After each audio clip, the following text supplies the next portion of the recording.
விஜய்க்கு எதிராக இந்த ஜூலிங்கிறவங்க அங்க நின்று நான் பிரச்சாரம் பண்ணுவேன் அப்படிங்கிற மாதிரி பேசிட்டு. அதே போல பொன்ராஜும் ரொம்ப கிரிட்டிசைஸ் பண்ணிருக்காங்க.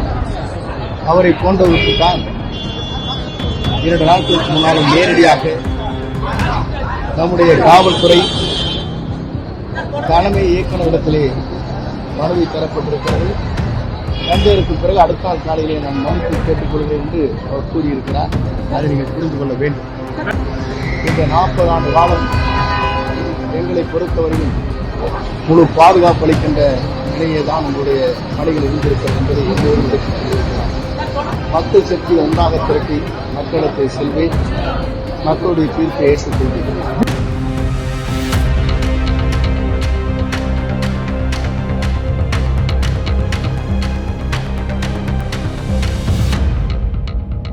நாளை ஆட்சி கட்டிலே அமர்வதற்கு மக்கள் சக்தியை ஒருங்கிணைக்கப் போகிறது என்பதைத்தான் இந்த நிகழ்ச்சியை காலையில் எடுத்துக்காட்டியிருக்கிறது என்பதை மகிழ்ச்சியோடு நான் தெரிவித்துக் கொள்கிறேன்.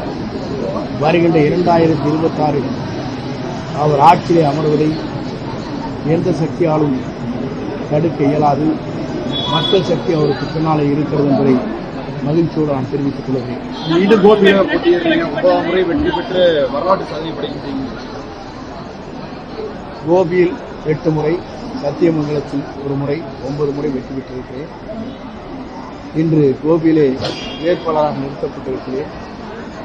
மக்கள் ஆதரவோடு, மக்களுடைய அன்போடு, மக்களுக்கு நான் செய்திருக்கிற பணியின் காரணமாக எங்கு சென்றாலும் இந்த 40 ஆண்டு காலம் எங்களை பொறுத்தவரையிலும் முழு பாதுகாப்பு அளிக்கின்ற நிலையே தான் உங்களுடைய பணிகள் இருந்திருக்கிறது என்பதை எல்லோரும் எடுத்துக் கொண்டிருக்கிறார். ஆகவே என்னை பொறுத்தவரையிலும் மக்கள் சக்தி ஒன்றாக திரட்டி மக்களிடத்தை செல்வேன், மக்களுடைய தீர்ப்பை ஏற்றுக்கொள்வேன். விஜய்க்கு எதிராக இந்த ஜூலிங்கிறவங்க அங்க நின்று நான் பிரச்சாரம் பண்ணுவேன் அப்படிங்கிற மாதிரி பேசிட்டு இருக்காங்க. அதே போல பொன்ராஜும் ரொம்ப கிரிட்டிசைஸ் பண்ணிருக்காங்க. அவரை போன்றவருக்கு தான் 2 நாட்களுக்கு முன்னாலும் நேரடியாக நம்முடைய காவல்துறை தலைமை இயக்குநரிடத்திலே மனுவை தரப்பட்டிருக்கிறது. தந்தையருக்கு பிறகு அடுத்த நாள் காலையிலே நான் மனுவை கேட்டுக்கொள்கிறேன் என்று அவர் கூறியிருக்கிறார். அதை நீங்கள் புரிந்து கொள்ள வேண்டும்.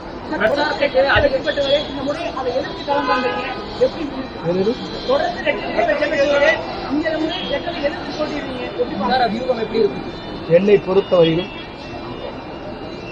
இயக்கத்திலிருந்து தூக்கி எறியப்பட்டவர் முதலில் தெரிந்து கொள்ள வேண்டும். ஒரு சாதாரண உறுப்பினர் கூட இருக்கக்கூடாது என்று சரித்திர வரலாற்றில் நடைபெறாத ஒன்று நடைபெற்றிருக்கிறது. ஆகவேதான் நான் வெற்றி கழகத்தின் தலைவரிடத்தில் சென்று இந்த பணிகளை ஆற்றிக் கொண்டிருக்கிறேன். என்னை பொறுத்தவரையிலும் இங்கே வெற்றி கழகத்தில் இணைந்ததற்கு பிறகு இளைஞர்கள், மக்கள், அங்கே படித்தவர்கள், மேலை நாடுகளில் இருக்கின்றவர்களுடைய வரவேற்பை பார்க்கின்ற போது அவருடைய சக்தி என்பது மிகப்பெரிய சக்தியாக இருக்கிறது என்பதை நாடே அறிந்து கொண்டிருக்கிறது என்பதை நான் இந்த நேரத்தில் தெரிவித்துக் கொள்கிறேன். இந்த சிபிஐ என்கொயரி எப்படி விஜய் களத்திலேயே இல்ல, வேட்பாளர்களை கண்டுபிடிக்கிறதுலேயே சிரமப்பட்டிருக்கிறாரு அப்படின்னு சொல்லிட்டு முன்னாள் அமைச்சர் SP வேலுமணி இன்னைக்கு காலையில பத்திரிகையாளர் சொல்லியிருக்காரு. வேலுமணி மட்டும் அப்படி சொல்லலாம். வேலுமணியோடு பதவி இல்லாத இன்றைக்கு கிடைக்காத எத்தனை பேர் இடத்தில் தொலைபேசியில் பேசினார் என்பது எனக்கு தான் தெரியும். நாளை காலம் மாறும். அவருடைய ஆட்சி, அவருடைய எண்ணங்கள் இந்த மக்களுடைய தீர்ப்பால் அவர் என்ன கருதுகிறாரோ அந்த கருத்துக்கள் அனைத்தும் தூளாக்கப்படும்.